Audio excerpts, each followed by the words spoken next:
This is, let me see, this is Tucker. This is Tucker. This is Archer. You're both so small. You're smaller. And this is the roadmap to success. Basically we have sibling dogs here, and they're herding breeds. So I'm, not that I'm not a fan of, but having two dogs in the same litter can be problematic. When you have herding breeds together, that often can be very problematic. Herding breeds in general need more rules and structure than other types of dogs. You can have one dog and get along with no rules and structure, but you have multiple dogs, especially herding breeds, that use a recipe for some problems. So the first thing we talked about was exercise. These guys are a working breed of dog. They need a job, and they don't have one. They're domesticated dogs here. The dogs are going to try to figure out a job for themselves if we don't assign them one. And I think both of these dogs have decided to some extent that they're in charge, thank you, of security. He has nipped a couple of kids. I mistakenly said it was Tucker in the last video. But basically, I want the dogs to start to identify Come as more of a follower. And in order to flip the leader file dynamic, the first thing we need to do is make sure that they're going to be open to listening to us. And a lot of that comes down to exercise for dogs. Your average dog is using about an hour's worth of exercise a day. Working breeds or some dogs need quite a few more hours than that. So walking, the Guardians do a great job of walking them, but they're walking them a little bit later in the day, and the walk is not a very efficient form of exercise. So some of the things we talked about were chasing a laser. Some dogs, it's not healthy for them to chase laser. Sit. Passive training, we'll talk about that in a minute. These guys, he was into it. I keep on calling him a sheep. He's smaller. But he was into it. He wasn't, if I remember correctly. And so the laser might be something we can use for one of them while the other one's doing the doggy stairmaster. So the stairs, also playing fetch. And I didn't mention it, but there's a machine called an iFetch that you can get. It was on Shark Tank. It lets the dog play fetch with itself in the house. Very desirable. So I want you to start identifying if the dogs are being naughty, really boisterous, jumping up and barking and doing all this stuff. Come. I want you to interpret that as the dog's way of saying, I have too much energy right now. Either you can deplete it for me, or I'm going to have the other dog or the kid or the guest is going to be in charge of depleting my energy. So the more that we can do this for them, the more that we can handle it and then put them in a position to succeed. So before guests come over, exercising the dogs before the guests come over, giving them at least 10 minutes to recover can put this in a much better mood. We can also, exercising them really is best done about every 2 to 4 hours. So what I recommend the Guardians do, is to use the doggy stairmaster where we're throwing the treat up and down the stairs. What was the word you were using? Alaska and Tahiti. There we go. So I like using fun command words. Remember, use fun command words and come up with a list of the official command words, tape it to the refrigerator. And if someone's calling the dog saying, come here, you say, vocabulary. The person goes, come. It's just easier if we all use the same command word. Okay, so for the exercise, figure out how much they need to do by exercising them, maxing them out with the fetch or the stairs or whatever it is with an empty stomach. Remember, you're going to exercise 50 to 75% of that number multiple times a day. So 5 minutes on the stairs is equivalent to like a 20 to 40 minute walk. And you can do that inside when it's a snowstorm, ice storm, heat wave, whatever it is. So I would exercise the dog separately. You can exercise them at the same time if they're okay with it. But a lot of times I find it's easier because he might need more than he does. So the idea is you might want to keep that exercise journal, a spiral notebook, write down the time and how long the walk was, the time and the number of fetches, the time and the number of up, downs on the stairs, the time and the laser. Scent games is another one that you can do. And then at the end of the day, give each dog a letter grade, A through F. So let's say that Archer here got a D and Tucker here got a B. Well, then maybe I would, instead of maybe I'm doing this 25 on the stairs for him 3 times a day, maybe I do 35 on the stairs 4 times a day. And so you kind of play around with those elements until eventually the dogs are getting an A behavior. How about a sit? Sit. Yeah, I know you're already laying down, but you got plenty. All right, so we did a bunch of exercises. So basically, we're setting the dogs up for success by depleting that energy because, again, they're working dogs, a working breed of dog. If we don't, it's going to amplify the other problems that we have. If it's a heavy day where there's going to be a lot of the outdoor activity, they're going to be outside. Exercising them before you put them in there is great. Them running around together is good for exercise, but they're also practicing kind of playing a little bit more rambunctiously. So I prefer to see them doing stuff where they're taking direction from a human. We also talked about rules. The dogs really didn't have very many rules, and the Guardians had a lot of wishes, which a lot of my clients do. But I define a rule as things the dog likes to do, has the ability to do, and doesn't do without permission. Just saw a big hairball on the floor. Crash. So basically, some of the rules I suggested, not being allowed on the furniture is one. I'm doing this because it looks better if I have dogs up here. I, like someone else, do better when there's other distractions in the shot. And so basically, not being allowed on the furniture helps because the dogs, the higher they sit, the more rank or status they have. These rules should be in place for about 3 months or as long as the problems are still going on. And at that point, I would never let the dog up here because the dog's like, I look down on you all. So eventually, the dog might be able to be on the furniture if the human gives them an invitation. But if short of that, they have to just, this is for humans. The dogs are down there. They see a distinction between the two of us. Now, if you want them to get off the furniture, what I usually do is show them I have a treat, throw it on the ground. When he licks it up, say the word off. So now I'm putting in context, getting off the ground. That's the fur ball I saw earlier. And so I would also recommend getting X mats, and that way, once the dog gets down like that, you grab the X mat from underneath, unfold it, put it here. It occupies the space. You can get those on Amazon or Chewy. Should be about 11 to 13 bucks a piece. You have to blow about 60, 70 bucks for here, but it's just easier. It's worth it. So, all right. So another rule is the dog has to sit before I let it in or out the door. I go to the door. I say sit one time. The more you say it, the less you mean it. Say sit once. Count to 3. If the dog doesn't sit by 3, walk away, sit down in the area nearby, wait for 1 minute to go by, then go back and tell the dog again to sit. If the dog doesn't sit this time, I'll walk away for 2 minutes, next time for 4 minutes, then for 8 minutes. Each time, make sure you sit away from, but in the area. And what you're telling the dog is, if you don't do it my way, you don't get what you want. I'm not asking you to do a lot. Sitting is not a lot to ask you to open the door. If you can't be bothered to sit, I can't be bothered to open the door. Eventually, the dog will go sit at the door as its way of saying, I'd like to go in or out. Now, if one of them sits, the other doesn't, let the one that sits go out and don't let the other one out. Pay based on performance. I'd like the guardians also to get a habit of pulling out a treat every once in a while and saying, come, come, come. So Archer got something Tucker didn't. Tucker came in second. Now, that was pretty close to the same effort. If they give you the same effort, you tear the treat in half and treat them both. But I want you to get in the habit of giving them an incentive to be first and to be obedient. So every once in a while, he says come, and I come to them, and if I'm first, I get the treat. If they come at the same time, again, treat them both. One of the guardians, the dog doesn't like to. The dogs don't always come to, and so just doing this is like a spot test periodically throughout the day. Maybe set up like 10 of these in a little ramekin. By the end of the day, make sure the ramekin's empty. So after a while, you say come, the dogs will just come and run it. All right, another rule would be the dog should not be allowed in the kitchen when we're preparing food, not be allowed on the dinner table when we're eating food. Shouldn't be allowed in this area if anybody has food here on the carpet. Not be allowed on the carpet if anyone in this area has food. Remember to practice and do a warm-up. Woo, somebody just gave a little scent bomb. So basically, remember to do a little warm-up before that, and use those escalating consequences to enforce those boundaries. If you forget how to do that, if you go to my website, go to doggoneproblems.com, click on where it says dog training tips, type in the word invisible in the search box. I have a bunch of videos where I've shown people how to establish an invisible boundary, and I'll explain how to do it. It's nice to just be able to watch that. All right, let me see. And look for other rules, like I said, don't let the dog go in or out the door ahead of you. Don't let it run up down the stairs ahead of you, and things along those lines. But look for ways to. Also make sure that you're eating something before you feed the dog, and the dogs are eating one at a time. And so I call that structured feeding. There's another video on my website that shows you how to do that.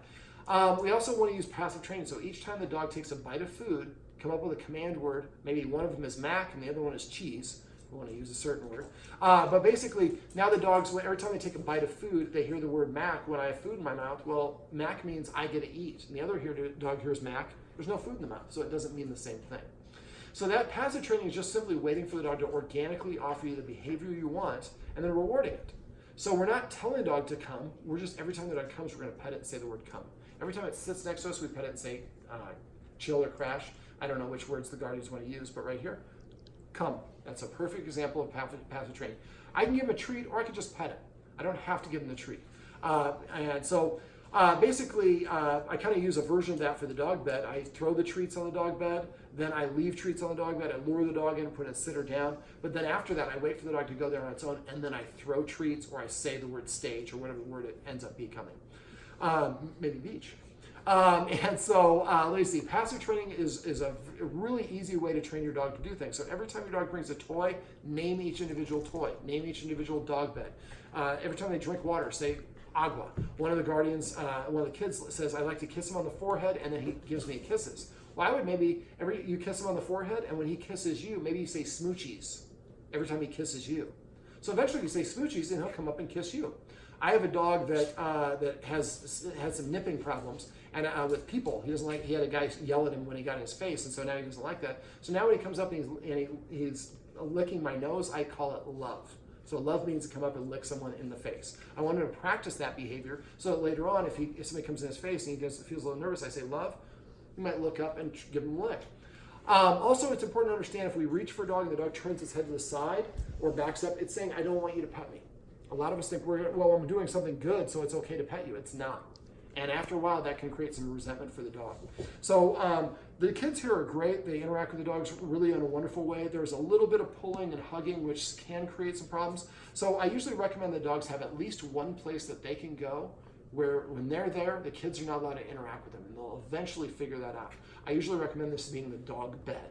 And so if we need to get something from a dog bed, the dog's got something, they have to go get mom and dad, and mom and dad are the ones who does it. That way they have a fight or flight response. This way I can go flight in case, rather than needing to do the fight. Okay, so we also went over petting with a purpose. Petting with a purpose is if the dog comes up and nudges me or jumps up on me, it's telling me what to do. If I pet it, then I'm validating, yes, you're in charge of me, and then the dog's gonna be stressed when it tells me not to do something and I ignore it. So instead, next time the dog comes up and nudges you or paws at you, give the dog a counter order. Tell it to sit. If it's already sitting, ask it to lie down. So as soon as it does either one of those, pet it under its chin. Say either just crash or chill, whatever the word, whichever word means what. And then you can pet the dog as much or as little as you want after that. So once to an infinity number of pets. After a while, the dog will start coming and sitting in front of you to prepay for that attention. When it does, make sure you pet it. Otherwise, it's going to go back to nudging or licking at you. I also use the watchword paycheck if I suspect someone's petting without a purpose. But the idea is to eventually get the dog to start offering the behaviors we want through passive training and petting with a purpose. The dog's going to come and start sitting in front of you to prepay for the attention. And now we've adopted a more desirable behavior than jumping up and rubbing us and all the rest of this stuff. Some of the dogs like to go and drag their shoulder along the side of the couch. That can be scent marking. Now, if he's on his back, just scratching his back, that's scratching the back on the floor. But if you're dragging their shoulder on something, that can be a scent marking. And that's the same thing as peeing on it, just not as undesirable for us as the actual urination. We also went over some basic potty training. I would recommend the guardians come up with a new command word and use passive training for that. So take the dog out, give it 5 minutes to go. If it goes, then we say business or whatever the word is as soon as it starts going. When it gets done, we crouch down and we pop. When the dog comes to us, we pop the treat in spots and say the business a second time. The 3 times dogs are most likely to need to go is right after waking up, 5 minutes after eating, and 15 minutes after the start of heavy playtime. If it's been a while since it's been outside and the 2 starts roughhousing, ask yourself, set a 15-minute timer, and then after 15 minutes, take them outside, come hell or high water. So we want them in the right place at the right time. The more often that they do that, the easier it is, more likely are that they're going to do it again. And because the guardians the way they introduced the original potty word, I think it'd be faster to come up with a new command word. Let me see. Testify for if I think you're petting without it, or yes, come. That's so. If I would have missed that, somebody said testify to me, and I would have reached and pet the dog. That means I'm missing an opportunity to passively train the dog. Paycheck means I suspect someone's petting without a purpose. Vocabulary means you're using the wrong version of the vocabulary. I also say repeat or rerun if we're saying the command word over and over again. Remember, the more you say it, the less you mean it. Say it once, the dog doesn't hear you or doesn't acquiesce, then what I would do is call the dog's name in kind of a high-pitched voice, like, Tucker! And then crouch down or say the command word a second time, come. And after the third time, I would go get the dog. And when you go get the dog, don't march over there. Just go over casually, but make sure the dog understands I'm willing to go over there. Now, the children like grabbing and kind of hugging the dogs, and I would really emphasize having the guardians kind of work on that, where that would be something that we don't want to do. So we see that, hey, let's go ahead and let's invite the dog to come up. And the more that the dogs do that with their own volition, the more they're willing to want to do that. I've seen some situations where the dog just stopped listening to the kids because the kids are always grabbing me. And that's the other reason why I want to have a safe zone so the dogs can go there and they can activate their flight as opposed to their fight. We went over the 4 escalating consequences. I'm not going to go through these in the videos, but message me if you can't remember what those are, and I'm happy to go over them with you. We also went over a focus exercise. Let me go through the rundown of the focus. So at first, it's 1 second, 1 second.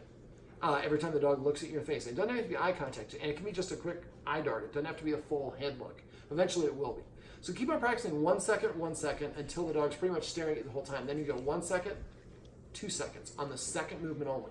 Always go to your nose in 1 second. Never hold it at your nose, and then count between your nose and the dog's mouth. Make sure the dog is looking at you in the eyes or in your face. So a lot of times people go like, if the camera's the dog, they go like this, and at the end they duck it down. Well, the dog's going to look down.